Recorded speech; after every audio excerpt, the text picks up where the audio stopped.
दोस्तों 1940 के दशक में पहली बार हमने अंतरिक्ष में कैमरा लॉन्च किया था। तब से लेकर हम सौर मंडल के ग्रहों, चंद्रमा, धूमकेतु और उल्का पिंड की लाखों तस्वीरें ले चुके हैं। पृथ्वी के दानेदार ब्लैक एंड व्हाइट तस्वीरों से लेकर दूर बर्फीली दुनिया प्लूटो के शानदार रंगीन तस्वीरों तक हम इस अकल्पनीय सोलर सिस्टम को देख पाए हैं।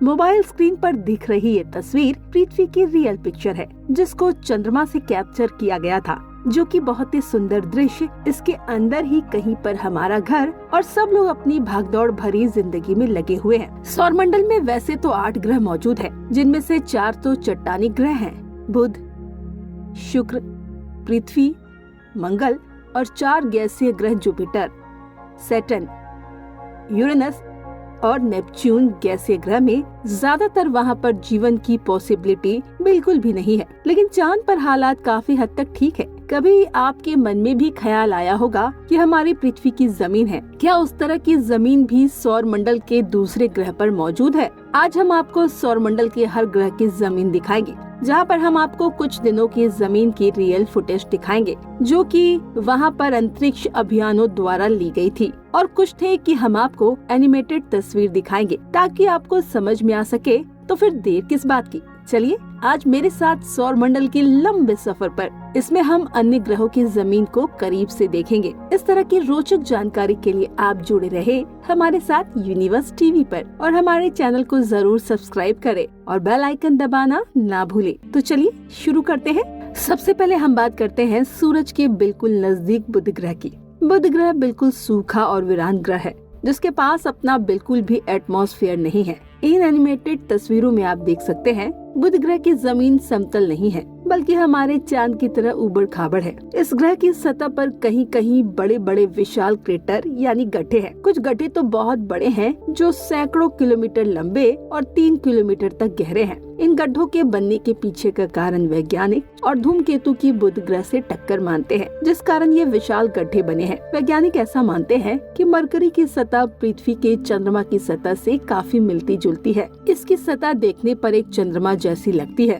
बुध ग्रह की जमीन पर सबसे पहला बड़ा गड्ढा, जो आकार में लगभग 1550 किलोमीटर व्यास का है, इसका पता 1974 में मैरिनर एंड मिशन द्वारा लगाया गया था। दोस्तों, बुध ग्रह के वायुमंडल के अंदर मौसम नहीं पाए जाते, यानी हमारी पृथ्वी की तरह बुध ग्रह पर मौसम परिवर्तन नहीं होते। बुध ग्रह की सतह पर हम उतर नहीं सकते, क्योंकि यहाँ दिन के तापमान का समय 450 डिग्री तक पहुँच जाता है, जबकि रात में तापमान बहुत ज्यादा गिर जाता है। रात में बुध ग्रह का तापमान 176 डिग्री सेंटीग्रेड तक पहुँच जाता है। इस तापमान में इंसान जिंदा नहीं रह सकता। अभी तक बुध ग्रह पर 2 अंतरिक्षयान भेजे जा चुके हैं, मैरिनेट 10 और मैसेंजर।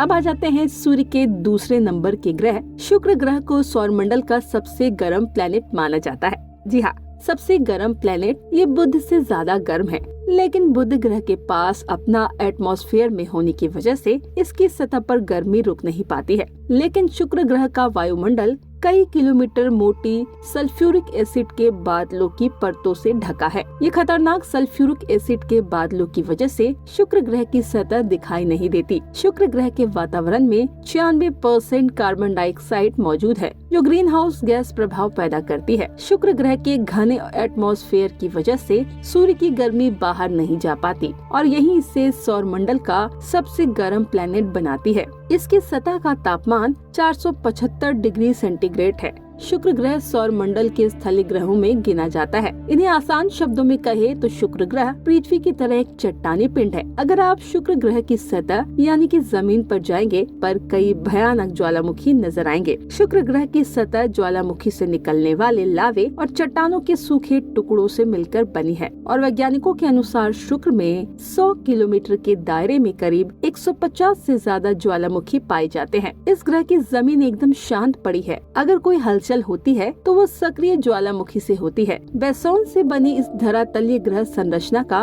65% हिस्सा इन्हीं ज्वालामुखी के लावा से बना है। वैज्ञानिकों की माने तो शुक्र ग्रह की जमीन पर करीबन 1 लाख से ज्यादा ज्वालामुखी की मौजूदगी हो सकती है। शुक्र ग्रह पर मौजूद ज्वालामुखी ऐसी है जिनमें विस्फोट नहीं होते और लावा द्रवित बाहर आता रहता है। शुक्र ग्रह पर हवा का दबाव पृथ्वी से 92 गुना अधिक है। शुक्र ग्रह पर चलना ठीक वैसा ही है जैसे पृथ्वी किसी महासागर के 1 किलोमीटर नीचे चलना। शुक्र ग्रह की सतह बहुत ही गर्म होने के कारण कोई भी अंतरिक्षयान इस प्लेनेट पर ज्यादा देर नहीं टिक पाता और जलकर पिघल जाता है। शुक्र ग्रह के घने बादलों के बीच खतरनाक ज्वालामुखी से भरा हुआ नरक है, इसीलिए आज तक कोई भी इंसान शुक्र ग्रह पर नहीं जाना चाहता। लेकिन शुक्र ग्रह पर इतनी हाई टेम्परेचर में कोई भी इंसान जिंदा ही नहीं रह सकता। इस ग्रह पर आज की टेक्नोलॉजी से बना कोई भी अंतरिक्षयान ज्यादा देर तक नहीं टिक पाता। आप शुक्र ग्रह के जमीन की रियल फोटो भी देख सकते हैं जो नासा के प्रोब द्वारा ली गई है। तीसरा ग्रह पृथ्वी, जिसकी जमीन तो आप रोज देखते हैं, तो हम सफर में सीधा आगे पृथ्वी के चांद पर चलते हैं। चांद से पृथ्वी को देखने पर कुछ इस तरह से नजर आती है। मून और अर्थ के बीच का डिस्टेंस 3,84,403 किलोमीटर है। चांद के पास अपना कोई वायुमंडल नहीं है। चंद्रमा की जमीन काफी उबड़ खाबड़ है और उसकी सतह पर क्रेटरों की संख्या काफी ज्यादा है, जो कुछ इस तरह से दिखती है। चांद की जमीन जो अभी तक तस्वीरों में देख सकते हैं। अब हम अगली मंजिल मंगल ग्रह पर चलते हैं। मंगल सूर्य से चौथे नंबर का प्लेनेट है। मंगल भी हमारी धरती की तरह एक स्थलीय धरातल वाला ग्रह है। मंगल ग्रह की भौगोलिक विशेषता काफी हद तक हमारी पृथ्वी के समान है। मंगल ग्रह का वायुमंडल पृथ्वी की तुलना में काफी ज्यादा विरल है और धूल से भरा है। मंगल ग्रह की जमीन दिखने में लाल नजर आती है। जब हम मंगल ग्रह की जमीन पर खड़े होकर देखते हैं तो हमें हमारे चंद्रमा की गर्ग और पृथ्वी, ज्वालामुखी घाटियों, रेगिस्तान और बर्फीली चोटी की तस्वीर मन में आती है। मंगल ग्रह की जमीन में बहुत ही ज्यादा अवस्था में आयरन सहित खनिज पाए जाते हैं। सतह पर पाए जाने वाले धूल और पत्थरों में आयरन बहुत ज्यादा मात्रा में मौजूद है। आयरन के खनिजों का ऑक्सीकरण हो जाने की वजह से मंगल ग्रह की मिट्टी लाल है दोस्तों, जिससे सामान्यतः हमें हेमेटाइट या जंग के रूप में जाना जाता है। मंगल ग्रह की जमीन को देखने पर हमें काफी पुरानी लगती है। साथ ही मंगल ग्रह के 65% हिस्से में पिंडों की टक्कर देखी जा सकती है। अभी जो मोबाइल स्क्रीन पर ये तस्वीर देख रही है, ये मंगल ग्रह की जमीन की रियल तस्वीर है। मंगल ग्रह पर ठंडा और पतला वायुमंडल होने की वजह से पानी लिक्विड फॉर्म में ज्यादा देर स्थिर नहीं रह पाता है। दोस्तों, मंगल ग्रह की जमीन पर हमें कपकपा देने वाली ठंड का एहसास होगा।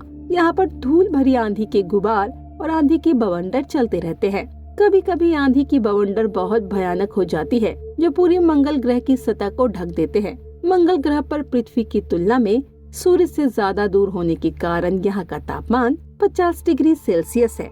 गर्मी के मौसम में मंगल ग्रह का अधिकतम तापमान 30 डिग्री सेल्सियस के आसपास होता है, जबकि जाड़ों में ये घटकर 130 डिग्री सेल्सियस चला जाता है। मंगल ग्रह की जमीन पर आगे बढ़े तब कुछ ऐसी धारियां नजर आती है जिन्हें देखने से लगता है धारियां जल प्रवाह से बनी है और वो पत्थर के किनारे अपने रास्ता में बाधा को तोड़कर चलती है। ये धारियां एक छोटे से क्षेत्र से शुरू होती है और फिर कई सैकड़ों मीटर तक दिखाई देती है। दोस्तों, जब हम मंगल ग्रह की जमीन को देखते हैं तो ऐसा प्रतीत होता है यहाँ पहले कोई मानव बस्ती रही होगी, जिसका किसी कारणवश विनाश हो गया। मंगल ग्रह पर हम जीवन की संभावनाओं से इनकार नहीं कर सकते। अब हम सीधा एस्टेरॉयड बेल्ट से होते हुए गैस जॉइंट जुपिटर पर चलते हैं। जुपिटर सौर मंडल का सबसे बड़ा ग्रह है। पीले रंग के इस ग्रह को हिंदी में बृहस्पति कहा जाता है। जुपिटर ग्रह ऐसा जॉइंट है, यानी कि ये ग्रह गैस से बना हुआ है। आसान शब्दों में कहा जाए तो इसकी हमारी पृथ्वी की जैसी कोई ठोस सतह नहीं है। इस ग्रह के अंदर लगभग 1300 पृथ्वी आराम से समा सकती है, जबकि ये प्लेनेट प्राथमिक तौर पर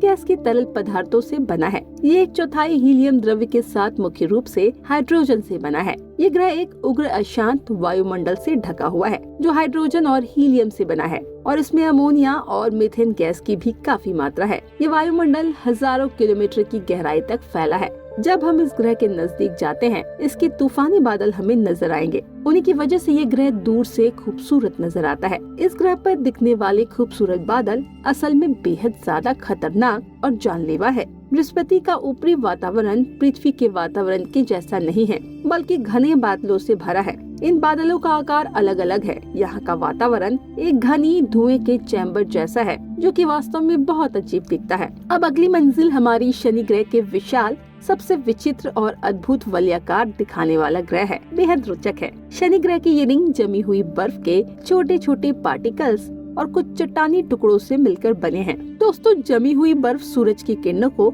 काफी मात्रा में रिफ्लेक्ट करती है, जिसकी वजह से ये वाले हमें चमकीली नजर आती है। दोस्तों, शनि ग्रह पर आज तक 4 मिशन भेजे जा चुके हैं। सबसे पहला मिशन हमारा पायनियर 11 था। इसके बाद वाइजर 1 व वाइजर 2 और कैसिनी हाई जेस कैसिनी वो मिशन था, जिसके माध्यम से हमने शनि ग्रह का बहुत ही करीब से अध्ययन किया। ये वो पल था जब हम शनि ग्रह को बहुत ही करीब से देख रहे थे। शनि ग्रह एक बहुत ही बड़ा गैस का गोला है। इसमें हाइड्रोजन और हीलियम गैस दिखते हैं। चंद्र का वायुमंडल 96.3% मॉलिक्यूलर हाइड्रोजन और 3.25 हीलियम से बना हुआ है और बाकी का बचा भाग अमोनिया, एसिटिलीन, इथेन, प्रोपलीन और कुछ मीथेन गैस से मिलकर बना है। शनि ग्रह का नीरस वायुमंडल सौरमंडल में दूसरा सबसे तेज हवा पैदा करने वाला वायुमंडल है, जिसकी रफ्तार 18 से 2000 किलोमीटर प्रति घंटा होती है। जैसे यहाँ ध्रुव पर ध्रुवीय पवन को देखा जा सकता है। अब हमें शनि ग्रह के वायुमंडल के नीचे की ओर जाते हैं और इसकी गर्मी और एटमॉस्फेरिक दबाव बढ़ता जा रहा है। शनि ग्रह की भी कोई जुपिटर की तरह ठोस जमीन नहीं है। ये पूरा का पूरा गैस बना है, यानी हम इस ग्रह पर लैंड नहीं कर सकते हैं। दोस्तों, अब हम आपको सीधा ले चलते हैं यूरेनस पर।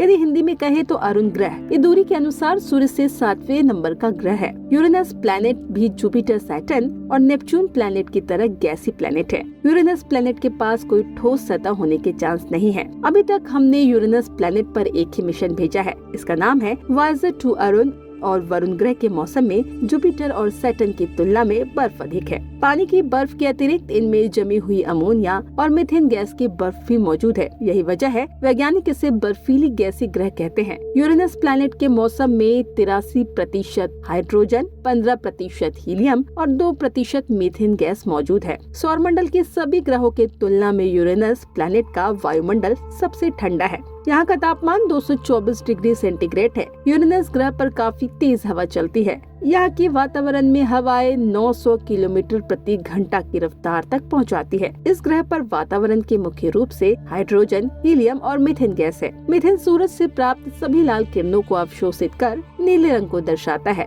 इसी वजह से ये ग्रह खूबसूरत नीले रंग का दिखाई देता है। अब हम हमारी अगली डेस्टिनेशन सौरमंडल का सबसे अंतिम ग्रह नेपच्यून ग्रह है। दोस्तों, अन्य गैसीय प्लैनेट की तरह नेपच्यून प्लैनेट के छल्ले ब्लू रंग के हैं। अब तक नेपच्यून के 5 छल्लों की खोज की जा चुकी है। नेपच्यून के छल्ले शनि ग्रह की तरह चमकदार नहीं हैं। ये बहुत ही पतले और धुंधले होते हैं। अब तक हमने नेपच्यून पर एक ही मिशन भेजा है। उसका नाम है वाइजर 2। वैसे तो नेपच्यून का वायुमंडल 74%, हाइड्रोजन 25%, हीलियम और लगभग 1% मीथेन से मिलकर बना है। नेपच्यून गैसों से बना एक विशाल ग्रह है। इसके मौसम में बर्फीले बादल और सौरमंडल में दर्जे सबसे तेज हवाएं हैं। वायुमंडल की चरम सीमा में बर्फीली मीथेन और मामूली गैसों की कण नेपच्यून को अपना गहरा नीले रंग देती है। नेपच्यून प्लैनेट की सतह का औसत तापमान 214 डिग्री सेल्सियस है। वरुण की बनावट काफी हद तक अरुण ग्रह के समान है। अरुण और वरुण के 64% एटमॉस्फेयर में बृहस्पति और शनि की तुलना में बर्फ की अधिकता है। पानी की बर्फ के अतिरिक्त जमी हुई अमोनिया